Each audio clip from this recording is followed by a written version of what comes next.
His eyes lit up again. "Come on then," he said, getting up. "I like a decent meal." The moon and sixpence XXI. I let him take me to a restaurant of choice, but on the way I bought a paper. When he had ordered our dinner, I propped it against a bottle of St. Gamier and began to read. We ate in silence. I felt him looking at me now and again, but I took no notice. I meant to force him to conversation. "Is there anything in the paper?" he said, as we approached the end of our silent meal. I fancied there was in his tone a slight note of exasperation. "I always like to read the feuilleton on the drama," I said. I folded the paper and put it down beside me. "I've enjoyed my dinner," he remarked. "I think we might have our coffee here, don't you?" "Yes." We lit our cigars. I smoked in silence. I noticed that now, and then his eyes rested on me with a faint smile of amusement. I waited patiently. "What have you been up to since I saw you last?" he asked at length. I had not very much to say. It was a record of hard work and of little adventure, of experiments in this direction and in that, of the gradual acquisition of the knowledge of books and of men. I took care to ask Strickland nothing about his own doings. I showed not the least interest in him, and at last I was rewarded. He began to talk of himself. But with his poor gift of expression, he gave but indications of what he had gone through, and I had to fill up the gaps with my own imagination. It was tantalizing to get no more than hints into a character that interested me so much. It was like making one's way through a mutilated manuscript. I received the impression of a life which was a bitter struggle against every sort of difficulty, but I realized that much which would have seemed horrible to most people did not in the least affect him. Strickland was distinguished from most Englishmen by his perfect indifference to comfort. It did not irk him to live always in one shabby room. He had no need to be surrounded by beautiful things. I did not suppose he had ever noticed how dingy was the paper on the wall of the room in which on my first visit I found him. He did not want armchairs to sit in. He really felt more at his ease on a kitchen chair. He ate with appetite, but was indifferent to what he ate. To him it was only food that he devoured to still the pangs of hunger. And when no food was to be had, he seemed capable of doing without. I learned that for 6 months he had lived on a loaf of bread and a bottle of milk a day. He was a sensual man, and yet was indifferent to sensual things. He looked upon privation as no hardship. There was something impressive in the manner in which he lived a life wholly of the spirit. When a small sum of money, which he brought with him from London, came to an end, he suffered from no dismay. He sold no pictures. I think he made little attempt to sell any. He set about finding some way to make a bit of money. He told me with grim humor of the time he had spent acting as guide to cockneys who wanted to see the night side of life in Paris. It was an occupation that appealed to his sardonic temper, and somehow or other he had acquired a wide acquaintance with the more disreputable quarters of the city. He told me of the long hours he spent walking about the Boulevard de la Madeleine on the lookout for Englishmen, preferably the worse for liquor, who desired to see things which the law forbade. When in luck, he was able to make a tidy sum, but the shabbiness of his clothes at last frightened the sightseers, and he could not find people adventurous enough to trust themselves to him. Then he happened on a job to translate the advertisements of patent medicines, which were sent broadcast to the medical profession in England. During a strike, he had been employed as a house painter. Meanwhile, he had never ceased to work at his art, but, soon tiring of the studios, entirely by himself. He had never been so poor that he could not buy canvas and paint, and really he needed nothing else.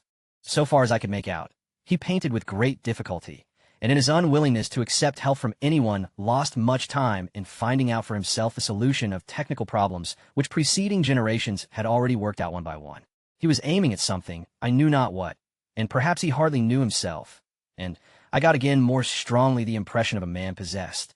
He did not seem quite sane. It seemed to me that he would not show his pictures because he was really not interested in them.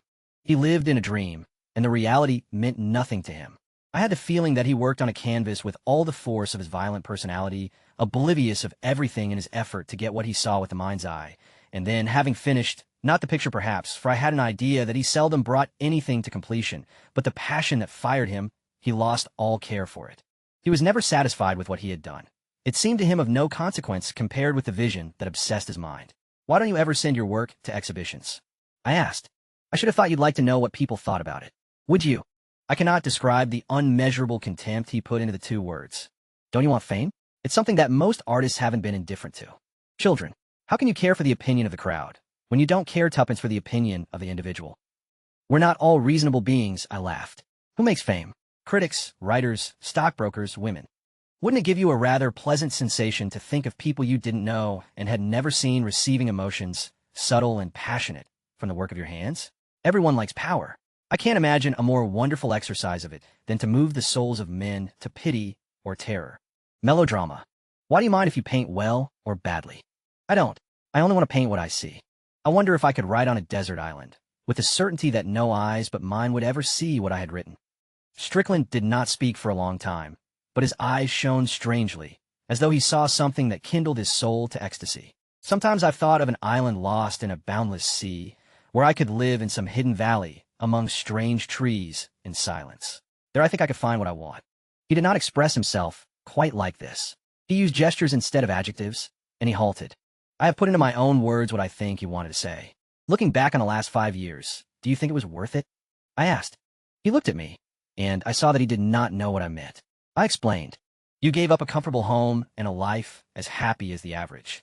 You were fairly prosperous. You seem to have had a rotten time in Paris. If you had your time over again, would you do what you did? Rather, do you know that you haven't asked anything about your wife and children? Do you never think of them? No. I wish you weren't so damned monosyllabic. Have you never had a moment's regret for all the unhappiness you caused them? His lips broke into a smile, and he shook his head. I should have thought sometimes you couldn't help thinking of the past. I don't mean the past of 7 or 8 years ago, but further back still, when you first met your wife and loved her and married her. Don't you remember the joy with which you first took her in your arms? I don't think of the past. The only thing that matters is the everlasting present. I thought for a moment over this reply. It was obscure perhaps, but I thought that I saw dimly his meaning. Are you happy? I asked. Yes. I was silent. I looked at him reflectively. He held my stare, and presently a sardonic twinkle lit up his eyes. I'm afraid you disapprove of me? Nonsense, I answered promptly. I don't disapprove of the boa constrictor. On the contrary, I'm interested in his mental processes. It's a purely professional interest you take in me? Purely. It's only right that you shouldn't disapprove of me. You have a despicable character. Perhaps that's why you feel at home with me, I retorted. He smiled dryly, but said nothing. I wish I knew how to describe his smile. I do not know that it was attractive, but it lit up his face, changing the expression, which was generally somber, and gave it a look of not ill-natured malice. It was his smile that made me ask him, haven't you been in love since you came to Paris? I haven't got time for that sort of nonsense. Life isn't long enough for love and art. Your appearance doesn't suggest the anchorite. All that business fills me with disgust. Human nature is a nuisance, isn't it? I said. Why are you sniggering at me? Because I don't believe you. Then you're a damned fool. I paused, and I looked at him searchingly. What's the good of trying to humbug me? I said. I don't know what you mean. I smiled. Let me tell you. I imagine that for months the matter never comes into your head, and you're able to persuade yourself that you've finished with it for good and all. You rejoice in your freedom, and you feel that at last you can call your soul your own. You seem to walk with your head among the stars. And then, all of a sudden you can't stand it anymore, and you notice that all the time your feet have been walking in the mud, and you want to roll yourself in it. And you find some woman, coarse and low and vulgar, some beastly creature in whom all the horror of sex is blatant, and you fall upon her like a wild animal. You drink till you're blind with rage. He stared at me without the slightest movement. I held his eyes with mine. I spoke very slowly. I'll tell you what must seem strange, that when it's over you feel so extraordinarily pure. You feel like a disembodied spirit, immaterial, and you seem to be able to touch beauty as though it were a palpable thing. And you feel an intimate communion with the breeze and with the trees breaking into leaf and with the iridescence of the river. You feel like God. Can you explain that to me? He kept his eyes fixed on mine till I had finished, and then he turned away. There was on his face a strange look, and I thought that so might a man look when he had died under the torture. He was silent. I knew that our conversation was ended. The moon and Sixpence XXII, I settled down in Paris and began to write a play. I led a very regular life, working in the morning, and in the afternoon, lounging about the gardens of the Luxembourg or sauntering through the streets. I spent long hours in the Louvre, the most friendly of all galleries and the most convenient for meditation, or idled on the quays, fingering second-hand books that I never meant to buy. I read a page here and there, and made acquaintance with a great many authors whom I was content to know thus desultorily. In the evenings, I went to see my friends. I looked in often on the Stroeves, and sometimes shared their modest fare. Dirk Stroeve flattered himself on his skill in cooking Italian dishes, and I confess that his spaghetti were very much better than his pictures. It was a dinner for a king when he brought in a huge dish of it, succulent with tomatoes, and we ate it together with a good household bread and a bottle of red wine. I grew more intimate with Blanche Stroeve, and I think because I was English and she knew few English people, she was glad to see me. She was pleasant and simple, but she remained always rather silent, and, I knew not why, gave me the impression that she was concealing something. But I thought that was perhaps no more than a natural reserve accentuated by the verbose frankness of her husband. Dirk never concealed anything. He discussed the most intimate matters with a complete lack of self-consciousness. Sometimes he embarrassed his wife, and the only time I saw her put out of countenance was when he insisted on telling me that he had taken a purge and went into somewhat realistic details on the subject. The perfect seriousness with which he narrated his misfortunes convulsed me with laughter, and this added to Mrs. Strove's irritation. "You seem to like making a fool of yourself," she said. His round eyes grew rounder still, and his brow puckered in dismay as he saw that she was angry. "Sweetheart, have I vexed you? I'll never take another. It was only because I was bilious. I lead a sedentary life. I don't take enough exercise. For 3 days I hadn't." "For goodness sake, hold your tongue," she interrupted, tears of annoyance in her eyes. His face fell, and he pouted his lips like a scolded child. He gave me a look of appeal, so that I might put things right, but unable to control myself, I shook with helpless laughter. We went one day to the picture dealer in whose shop Strove thought he could show me at least 2 or 3 of Strickland's pictures, but when we arrived we're told that Strickland himself had taken them away. The dealer did not know why, but don't imagine to yourself that I make myself bad blood on that account. I took them to oblige Monsieur Strove, and I said I would sell them if I could. But really, he shrugged his shoulders. "I'm interested in the young men, but voyons, you yourself, Monsieur Strove, you don't think there's any talent there. I give you my word of honor. There's no one painting today of whose talent I am more convinced. Take my word for it. You are missing a good affair. Someday, those pictures will be worth more than all you have in your shop. Remember Monet, who could not get anyone to buy his pictures for 100 francs. Were they worth now? True. But there were 100 as good painters as Monet who couldn't sell their pictures at that time, and their pictures are worth nothing still. How can one tell? Is merit enough to bring success? Don't believe it. Do rest. It has still to be proved that this friend of yours has merit. No one claims it for him but Monsieur Strove. And how, then, will you recognize merit? Asked Dirk, red in the face with anger. There is only one way, by success. Philistin, cried Dirk. But think of the great artists of the past. Raphael, Michelangelo, Ingres, Delacroix, they were all successful. Let us go, said Strove to me, or I shall kill this man. I saw Strickland not infrequently, and now and then played chess with him. He was of uncertain temper. Sometimes he would sit silent and abstracted, taking no notice of anyone, and at others, when he was in a good humor, he would talk in his own halting way. He never said a clever thing, but he had a vein of brutal sarcasm which was not ineffective, and he always said exactly what he thought. He was indifferent to the susceptibilities of others, and when he wounded them was amused. He was constantly offending Dirk Strove so bitterly that he flung away, vowing he would never speak to him again.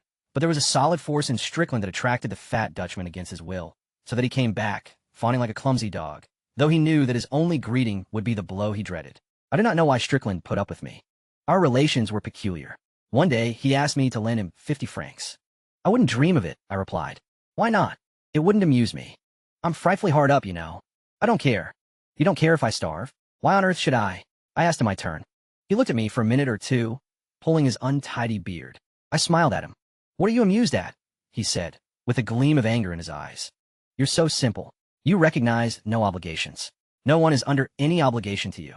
Wouldn't it make you uncomfortable if I went and hanged myself because I've been turned out of my room as I couldn't pay the rent? Not a bit. He chuckled. You're bragging. If I really did, you'd be overwhelmed with remorse. Try it, and we'll see, I retorted. A smile flickered in his eyes, and he stirred his absinthe in silence. Would you like to play chess? I asked. I don't mind. We set up the pieces, and when the board was ready, he considered it with a comfortable eye. There's a sense of satisfaction in looking at your men all ready for the fray. Did you really think I'd lend you money? I asked. I didn't see why you shouldn't. You surprised me. Why? It's disappointing to find that at heart you are sentimental. I should have liked you better if you hadn't made that ingenuous appeal to my sympathies. I should have despised you if you'd been moved by it, he answered.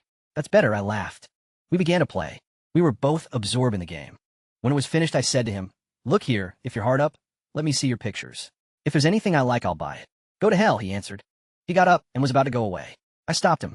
You haven't paid for your absinthe, I said, smiling. He cursed me, flung down the money, and left. I did not see him for several days after that, but one evening when I was sitting in the cafe, reading a paper, he came up and sat beside me. You haven't hanged yourself after all, I remarked. No, I've got a commission.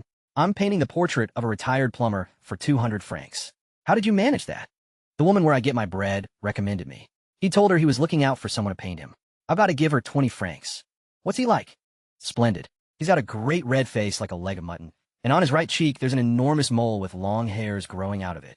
Strickland was in a good humor, And when Dirk Strove came up and sat down with us, he attacked him with ferocious banter.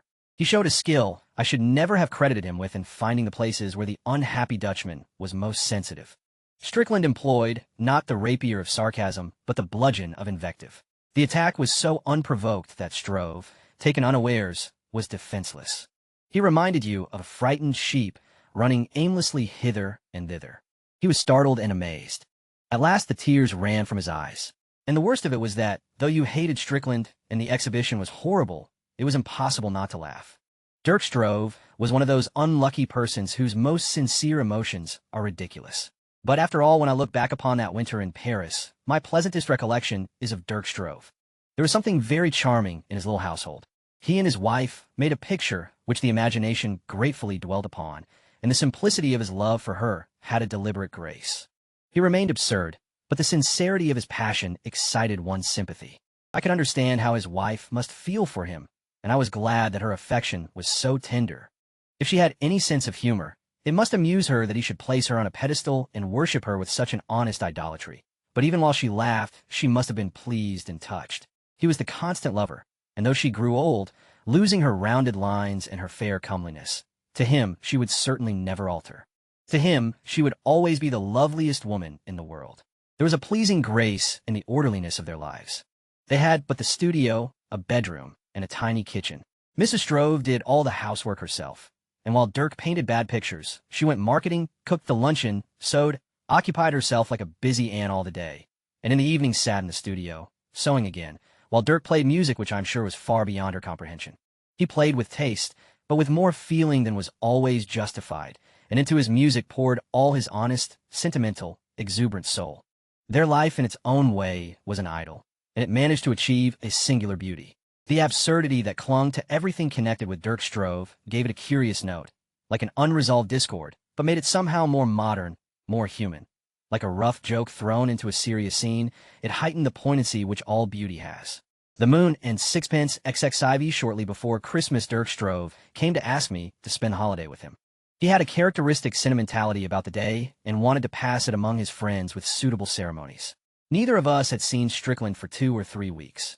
Because I had been busy with friends who were spending a little while in Paris, and Strove because, having quarreled with him more violently than usual, he had made up his mind to have nothing more to do with him. Strickland was impossible, and he swore never to speak to him again. But the season touched him with gentle feeling, and he hated the thought of Strickland spending Christmas Day by himself. He ascribed his own emotions to him, and could not bear that on an occasion given up to good fellowship the lonely painter should be abandoned to his own melancholy. Strove had set up a Christmas tree in his studio, and I suspected that we should both find absurd little presents hanging on its festive branches. But he was shy about seeing Strickland again. It was a little humiliating to forgive so easily insults so outrageous, and he wished me to be present at the reconciliation on which he was determined. We walked together down the Avenue de Clichy, but Strickland was not in the cafe. It was too cold to sit outside, and we took our places on leather benches within. It was hot and stuffy, and the air was gray with smoke. Strickland did not come, but presently we saw the French painter who occasionally played chess with him. I had formed a casual acquaintance with him, and he sat down at our table. Strove asked him if he had seen Strickland. "He's ill," he said. "Didn't you know?" "Seriously?" "Very, I understand." Strove's face grew white. "Why didn't he write and tell me? How stupid of me to quarrel with him. We must go to him at once. He can have no one to look after him. Where does he live?" "I have no idea," said the Frenchman. We discovered that none of us knew how to find him. Strove grew more and more distressed. He might die, and not a soul would know anything about it. "It's dreadful. I can't bear the thought. We must find him at once." I tried to make Strove understand that it was absurd to hunt vaguely about Paris. "We must first think of some plan." "Yes, but all this time he may be dying, and when we get there it may be too late to do anything." "Sit still and let us think," I said impatiently. The only address I knew was the Hotel de Belgies, but Strickland had long left that, and they would have no recollection of him. With that queer idea of his to keep his whereabouts secret, it was unlikely that, on leaving, he had said where he was going. Besides, it was more than 5 years ago. I felt pretty sure that he had not moved far. If he continued to frequent the same cafe as when he had stayed at the hotel, it was probably because it was the most convenient. Suddenly, I remembered that he had got his commission to paint a portrait through the baker from whom he bought his bread, and it struck me that there one might find his address. I called for a directory and looked out the bakers. There were 5 in the immediate neighborhood, and the only thing was to go to all of them. Strove accompanied me unwillingly. His own plan was to run up and down the streets that led out of the avenue to Clichy and ask at every house if Strickland lived there. My commonplace scheme was, after all, effective, for in the second shop we asked that the woman behind the counter acknowledged that she knew him. She was not certain where he lived, but it was in one of the 3 houses opposite. Luck favored us, and in the first we tried, the concierge told us that we should find him on the top floor. "It appears that he's ill," said Stroeve. "It may be," answered the concierge indifferently. "In effect, I have not seen him for several days." Stroeve ran up the stairs ahead of me, and when I reached the top floor, I found him talking to a workman in his shirt sleeves who had opened a door which Stroeve had knocked. He pointed to another door. He believed that the person who lived there was a painter. He had not seen him for a week. Stroeve made as though he were about to knock, and then turned to me with a gesture of helplessness. I saw that he was panic-stricken. "Supposing he's dead?" "Not he," I said. I knocked. There was no answer. I tried the handle and found the door unlocked. I walked in, and Stroeve followed me. The room was in darkness. I could only see that it was an attic with a sloping roof, and a faint glimmer, no more than a less profound obscurity, came from a skylight. "Strickland," I called. There was no answer. It was really rather mysterious, and it seemed to me that Stroeve, standing just behind, was trembling in his shoes. For a moment, I hesitated to strike a light. I dimly perceived a bed in the corner, and I wondered whether the light would disclose lying on it a dead body. "Haven't you got a match, you fool?" Strickland's voice, coming out of the darkness, harshly, made me start. Stroeve cried out, "Oh my God, I thought you were dead." I struck a match and looked about for a candle. I had a rapid glimpse of a tiny apartment, half room, half studio, in which was nothing but a bed, canvases with their faces to the wall, an easel, a table, and a chair. There was no carpet on the floor. There was no fireplace. On the table, crowded with paints, palette knives, and litter of all kinds, was the end of a candle. I lit it. Strickland was lying in the bed, uncomfortably because it was too small for him, and he had put all his clothes over him for warmth. It was obvious at a glance that he was in a high fever. Stroeve, his voice cracking with emotion, went up to him. "Oh, my poor friend, what is the matter with you? I had no idea you were ill. Why didn't you let me know? You must know I'd have done anything in the world for you. Were you thinking of what I said? I didn't mean it. I was wrong. It was stupid of me to take offense." "Go to hell," said Strickland. "Now, be reasonable. Let me make you comfortable. Haven't you anyone to look after you?" He looked round the squalid attic in dismay. He tried to arrange the bedclothes. Strickland, breathing laboriously, kept an angry silence. He gave me a resentful glance. I stood quite quietly, looking at him. "If you want to do something for me, you can get me some milk," he said at last. "I haven't been able to get out for 2 days." There was an empty bottle by the side of the bed, which had contained milk, and in a piece of newspaper a few crumbs. "What have you been having?" I asked. "Nothing." "For how long?" cried Stroeve.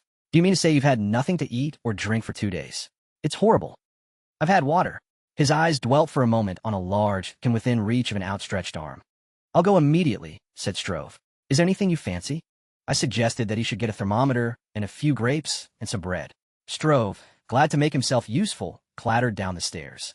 "Damned fool," muttered Strickland. I felt his pulse. It was beating quickly and feebly. I asked him 1 or 2 questions, but he would not answer, and when I pressed him, he turned his face irritably to the wall. The only thing was to wait in silence. In 10 minutes, Stroeve, panting, came back. Besides what I had suggested, he brought candles and meat juice and a spirit lamp. He was a practical little fellow, and without delay set about making bread and milk. I took Strickland's temperature. It was 104. He was obviously very ill. The Moon and Sixpence XXV, presently we left him. Dirk was going home to dinner, and I proposed to find a doctor and bring him to see Strickland. But when we got down into the street, fresh after the stuffy attic, the Dutchman begged me to go immediately to his studio. He had something in mind which he would not tell me, but he insisted that it was very necessary for me to accompany him. Since I did not think a doctor could at the moment do any more than we had done, I consented. We found Blanche Stroeve laying the table for dinner. Dirk went up to her and took both her hands. "Dear one, I want you to do something for me," he said. She looked at him with the grave cheerfulness which was one of her charms. His red face was shining with sweat and had a look of comic agitation, but there was in his round, surprised eyes an eager light. "Strickland is very ill. He may be dying. He is alone in a filthy attic, and there is not a soul to look after him. I want you to let me bring him here." She withdrew her hands quickly. I had never seen her make so rapid a movement, and her cheeks flushed. "Oh no. Oh, my dear one, don't refuse. I couldn't bear to leave him where he is. I shouldn't sleep a wink for thinking of him. I have no objection to your nursing him." Her voice was cold and distant. "But he'll die. Let him." Stroeve gave a little gasp. He wiped his face. He turned to me for support, but I did not know what to say. He's a great artist. What do I care? I hate him. Oh, my love, my precious, you don't mean that. I beseech you to let me bring him here. We can make him comfortable. Perhaps we can save him. He shall be no trouble to you. I will do everything. We'll make him up a bed in the studio. We can't let him die like a dog. It would be inhuman. Why can't he go to a hospital? A hospital? He needs the care of loving hands. He must be treated with infinite tact. I was surprised to see how moved she was. She went on laying the table, but her hands trembled. I have no patience with you. Do you think if you were ill he would stir a finger to help you? But what does that matter? I should have you to nurse me. It wouldn't be necessary. And besides, I'm different. I'm not of any importance. You have no more spirit than a mongrel cur. You lie down on the ground and ask people to trample on you. Stroeve gave a little laugh. He thought he understood the reason of his wife's attitude. Oh, my poor dear, you're thinking of that day. He came here to look at my pictures. What does it matter if he didn't think them any good? It was stupid of me to show them to him. I dare say they're not very good. He looked round the studio ruefully. On the easel was a half-finished picture of a smiling Italian peasant, holding a bunch of grapes over the head of a dark-eyed girl. Even if he didn't like them, he should have been civil.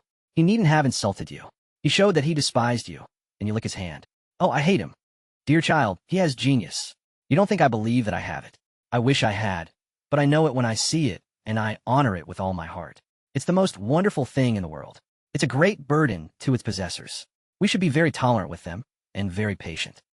I stood apart, somewhat embarrassed by the domestic scene, and wondered why Stroeve had insisted on my coming with him. I saw that his wife was on the verge of tears. But it's not only because he's a genius that I ask you to let me bring him here. It's because he's a human being, and he is ill and poor. I will never have him in my house. Never. Stroeve turned to me. Tell her that it's a matter of life and death. It's impossible to leave him in that wretched hole. It's quite obvious that it would be much easier to nurse him here, I said, but of course it would be very inconvenient. I have an idea that someone will have to be with him day and night.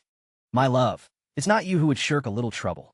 If he comes here, I shall go, said Mrs. Stroeve violently. I don't recognize you. You're so good and kind. Oh, for goodness sake, let me be. You drive me to distraction. Then at last the tears came. She sank into a chair and buried her face in her hands. Her shoulders shook convulsively. In a moment Dirk was on his knees beside her, with his arms round her, kissing her, calling her all sorts of pet names, and the facile tears ran down his own cheeks. Presently she released herself and dried her eyes. Leave me alone, she said, not unkindly. And then to me, trying to smile, what must you think of me? Stroeve, looking at her with perplexity, hesitated. His forehead was all puckered, and his red mouth set in a pout. He reminded me oddly of an agitated guinea pig. Then it's no, darling, he said at last. She gave a gesture of lassitude. She was exhausted. The studio is yours. Everything belongs to you. If you want to bring him here, how can I prevent you? A sudden smile flashed across his round face. Then you consent? I knew you would. Oh, my precious. Suddenly, she pulled herself together. She looked at him with haggard eyes. She clasped her hands over her heart, as though its beating were intolerable. Oh, Dirk, I've never since we met asked you to do anything for me. You know there's nothing in the world that I wouldn't do for you. I beg you not to let Strickland come here. Anyone else you like. Bring a thief, a drunkard, any outcast off the streets, and I promise you I'll do everything I can for them gladly. But I beseech you not to bring Strickland here. But why? I'm frightened of him. I don't know why, but there's something in him that terrifies me. He'll do us some great harm. I know it. I feel it. If you bring him here, it can only end badly. But how unreasonable. No, I know I'm right. Something terrible will happen to us. Because we do a good action? She was panting now, and in her face was a terror which was inexplicable. I did not know what she thought. I felt that she was possessed by some shapeless dread which robbed her of all self-control. As a rule, she was so calm. Her agitation now was amazing. Stroeve looked at her for a while with puzzled consternation. You are my wife. You are dearer to me than anyone in the world. No one shall come here without your entire consent. She closed her eyes for a moment, and I thought she was going to faint. I was a little impatient with her. I had not suspected that she was so neurotic a woman. Then I heard Stroeve's voice again. It seemed to break oddly on the silence. Haven't you been in bitter distress once when a helping hand was held out to you? You know how much it means. Wouldn't you like to do someone a good turn when you have a chance? The words were ordinary enough, and to my mind there was in them something so hortatory that I almost smiled. I was astonished at the effect they had on Blanche Stroeve. She started a little, and gave her husband a long look. His eyes were fixed on the ground. I did not know why he seemed embarrassed. A faint color came into her cheeks, and then her face became white. More than white. Ghastly. You felt that the blood had shrunk away from the whole surface of her body, and even her hands were pale. A shiver passed through her. The silence of the studio seemed to gather body. so that it became an almost palpable presence. I was bewildered. Bring Strickland here, Dirk. I'll do my best for him. My precious. He smiled. He wanted to take her in his arms, but she avoided him. Don't be affectionate before strangers, Dirk, she said. It makes me feel such a fool. Her manner was quite normal again, and no one could have told that so shortly before she had been shaken by such a great emotion. The Moon and Sixpence XXVI. Next day, we moved Strickland. It needed a good deal of firmness and still more patience to induce him to come, but he was really too ill to offer any effective resistance to Strove's entreaties and to my determination.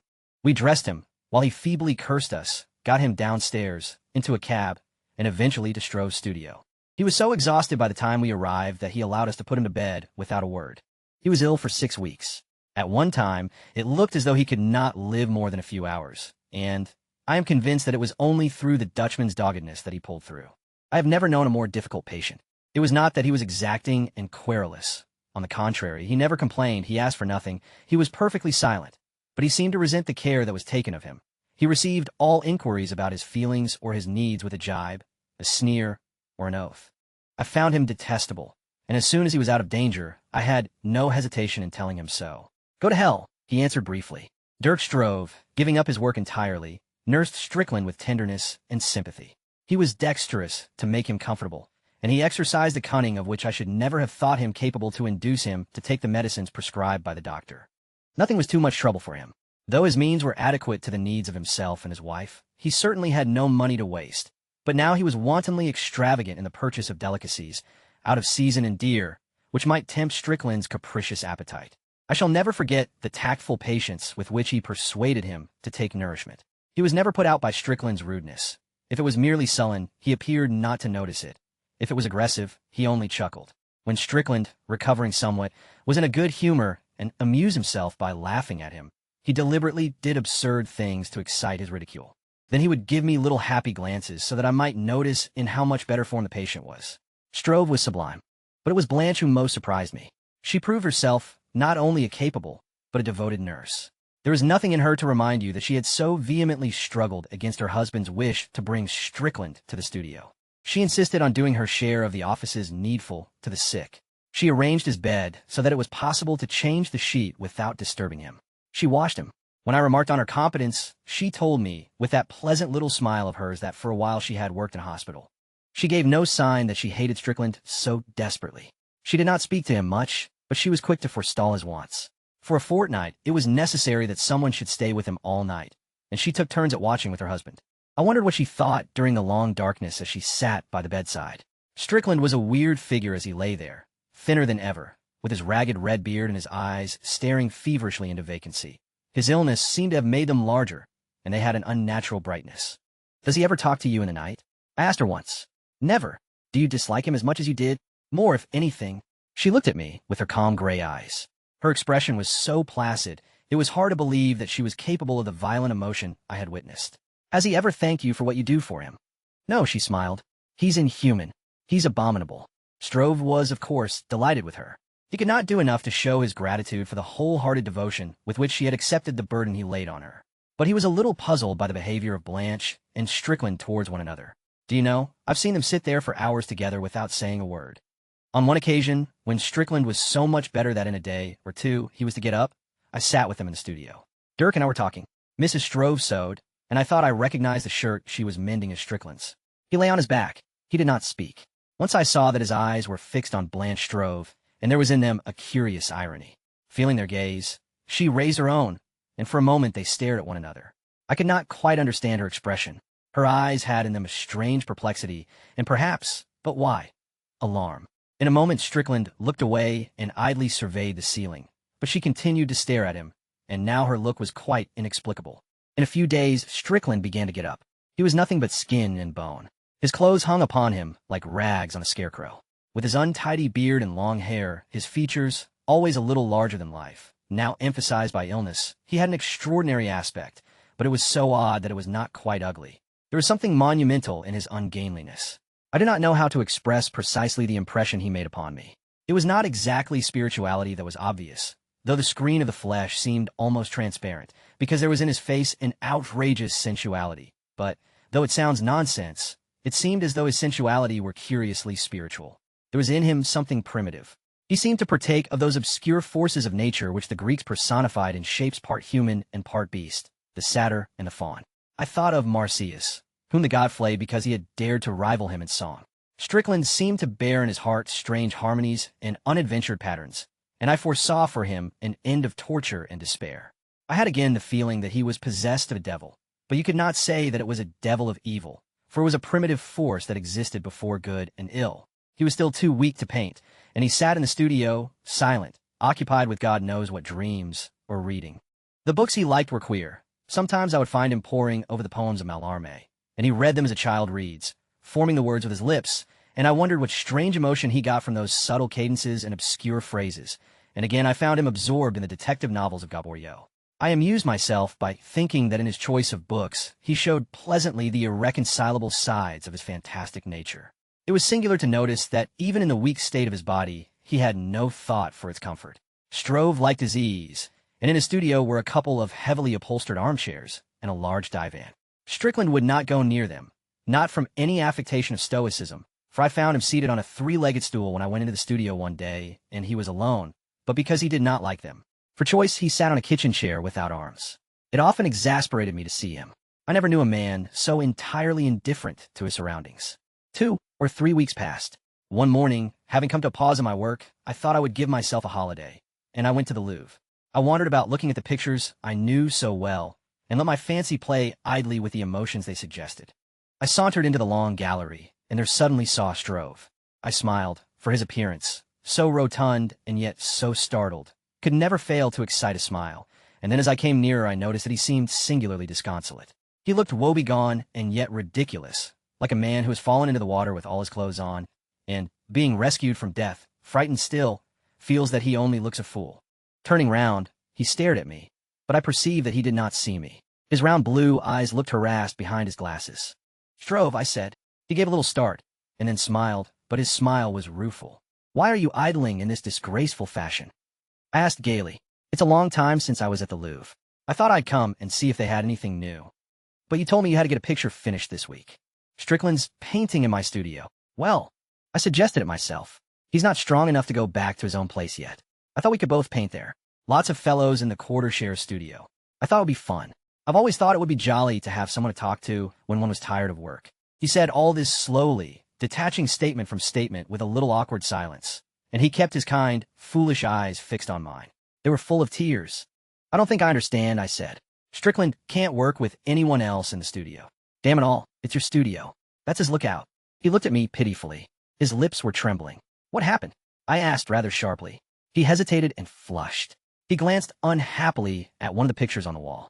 "He wouldn't let me go on painting. He told me to get out." "But why didn't you tell him to go to hell?" "He turned me out. I couldn't very well struggle with him. He threw my hat after me and locked the door." I was furious with Strickland and was indignant with myself, because Dirk Stroeve cut such an absurd figure that I felt inclined to laugh. "But what did your wife say?" "She got out to do some marketing." "Is he going to let her in?" "I don't know." I gazed at Stroeve with perplexity. He stood like a schoolboy with whom a master is finding fault. "Shall I get rid of Strickland for you?" I asked. He gave a little start, and his shining face grew very red. "No, you'd better not do anything." He nodded to me and walked away. It was clear that for some reason he did not want to discuss the matter. I did not understand. The explanation came a week later. It was about 10 o'clock at night. I had been dining by myself at a restaurant, and having returned to my small apartment, was sitting in my parlor, reading. I heard the cracked tinkling of the bell, and, going into the corridor, opened the door. Stroeve stood before me. "Can I come in?" he asked. In the dimness of the landing, I could not see him very well, but there was something in his voice that surprised me. I knew he was of abstemious habit, or I should have thought he had been drinking. I led the way into my sitting room and asked him to sit down. "Thank God I found you," he said. "What's the matter?" I asked in astonishment at his vehemence. I was able now to see him well. As a rule, he was neat in his person, but now his clothes were in disorder. He looked suddenly bedraggled. I was convinced he had been drinking, and I smiled. I was on the point of chaffing him on his state. "I didn't know where to go," he burst out. "I came here earlier, but you weren't in." "I dined late," I said. I changed my mind. It was not liquor that had driven him to this obvious desperation. His face, usually so rosy, was now strangely mottled. His hands trembled. "Has anything happened?" I asked. "My wife has left me." He could hardly get the words out. He gave a little gasp, and the tears began to trickle down his round cheeks. I did not know what to say.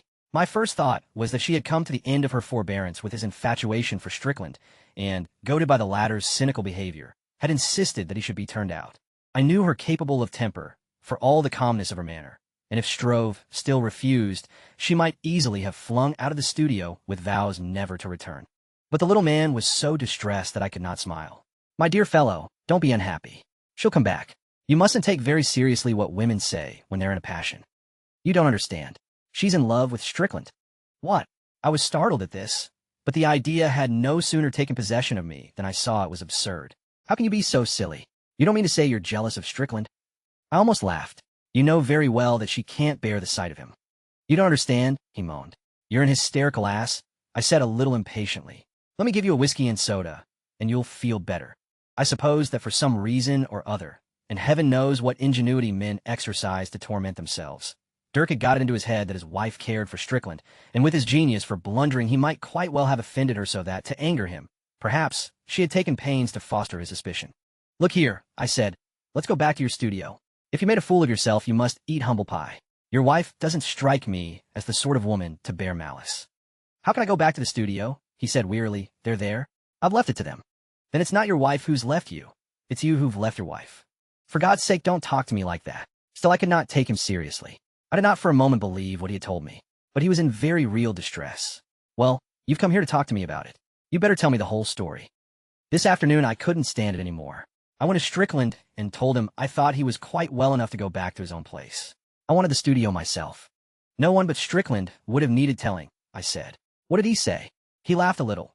You know how he laughs? Not as though he were amused, but as though you were a damned fool, and said he'd go at once. He began to put his things together. "You remember I fetched from his room what I thought he needed, and he asked Blanche for a piece of paper and some string to make a parcel." Stroeve stopped, gasping, and I thought he was in a faint. This was not at all the story I had expected him to tell me. She was very pale, but she brought the paper and the string. He didn't say anything. He made the parcel, and he whistled a tune. He took no notice of either of us. His eyes had an ironic smile in them. My heart was like lead. I was afraid something was going to happen, and I wished I hadn't spoken. He looked round for his hat. Then she spoke. "I'm going with Strickland, Dirk," she said. "I can't live with you any more." I tried to speak, but the words wouldn't come. Strickland didn't say anything. He went on whistling as though it had nothing to do with him. Stroeve stopped again and mopped his face. I kept quite still. I believed him now, and I was astounded, but all the same I could not understand. Then he told me, in a trembling voice, with the tears pouring down his cheeks, how he had gone up to her, trying to take her in his arms, but she had drawn away and begged him not to touch her. He implored her not to leave him. He told her how passionately he loved her and reminded her of all the devotion he had lavished upon her. He spoke to her of the happiness of their life. He was not angry with her. He did not reproach her. "Please let me go quietly, Dirk," she said at last. "Don't you understand that I love Strickland? Where he goes, I shall go. But you must know that he'll never make you happy. For your own sake, don't go. You don't know what you've got to look forward to. It's your fault. You insisted on his coming here." He turned to Strickland. "Have mercy on her," he implored him. "You can't let her do anything so mad." "She can do as she chooses," said Strickland. "She's not forced to come." "My choice is made," she said in a dull voice. Strickland's injurious calm robbed Stroeve of the rest of his self-control. Blind rage seized him, and without knowing what he was doing, he flung himself on Strickland. Strickland was taken by surprise, and he staggered, but he was very strong, even after his illness, and in a moment, he did not exactly know how, Stroeve found himself on the floor. "You funny little man," said Strickland. Stroeve picked himself up. He noticed that his wife had remained perfectly still, and to be made ridiculous before her increased his humiliation. His spectacles had tumbled off in the struggle, and he could not immediately see them. She picked them up and silently handed them to him. He seemed suddenly to realize his unhappiness, and though he knew he was making himself still more absurd, he began to cry. He hid his face in his hands. The others watched him without a word. They did not move from where they stood. "Oh, my dear," he groaned at last. "How can you be so cruel?" "I can't help myself, Dirk," she answered. "I've worshipped you as no woman was ever worshipped before.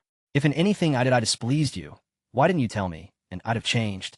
I've done everything I could for you." She did not answer. Her face was set, and he saw that he was only boring her. She put on a coat and her hat. She moved towards the door, and he saw that in a moment she would be gone. He went up to her quickly and fell on his knees before her, seizing her hands. He abandoned all self-respect. "Oh, don't go, my darling. I can't live without you. I shall kill myself. If I've done anything to offend you, I beg you to forgive me. Give me another chance. I'll try harder still to make you happy. Get up, Dirk. You're making yourself a perfect fool." He staggered to his feet, but still he would not let her go. "Where are you going?" he said hastily. "You don't know what Strickland's place is like. You can't live there. It would be awful." "If I don't care, I don't see why you should. Stay a minute longer. I must speak. After all, you can't grudge me that." "What is the good? I made up my mind. Nothing that you can say will make me alter it." He gulped and put his hand to his heart to ease its painful beating. "I'm not going to ask you to change your mind, but I want you to listen to me for a minute. It's the last thing I shall ever ask you. Don't refuse me that." She paused, looking at him with those reflective eyes of hers, which now were so indifferent to him. She came back into the studio and leaned against the table. "Well," Strove made a great effort to collect himself. "You must be a little reasonable. You can't live on air, you know. Strickland hasn't got a penny. I know. You'll suffer the most awful privations. You know why he took so long to get well? He was half-starved. I can earn money for him. How? I don't know. I shall find a way." A horrible thought passed through the Dutchman's mind, and he shuddered. "I think you must be mad. I don't know what has come over you." She shrugged her shoulders. "Now may I go?" "Wait 1 second longer." He looked round his studio wearily. He had loved it because her presence had made it gay and homelike. He shut his eyes for an instant. Then he gave her a long look as though to impress on his mind the picture of her. He got up and took his hat. "No, I'll go." "You?" She was startled. She did not know what he meant. "I can't bear to think of you living in that horrible, filthy attic. After all, this is your home just as much as mine. You'll be comfortable here. You'll be spared at least the worst privations." He went to the drawer in which he kept his money and took out several banknotes. "I would like to give you half what I've got here." He put them on the table. Neither Strickland nor his wife spoke. Then he recollected something else. "Will you pack up my clothes and leave them with the concierge? I'll come and fetch them tomorrow." He tried to smile. "Goodbye, my dear. I'm grateful for all the happiness you gave me in the past." He walked out and closed the door behind him. With my mind's eye, I saw Strickland throw his hat on a table and, sitting down, begin to smoke a cigarette.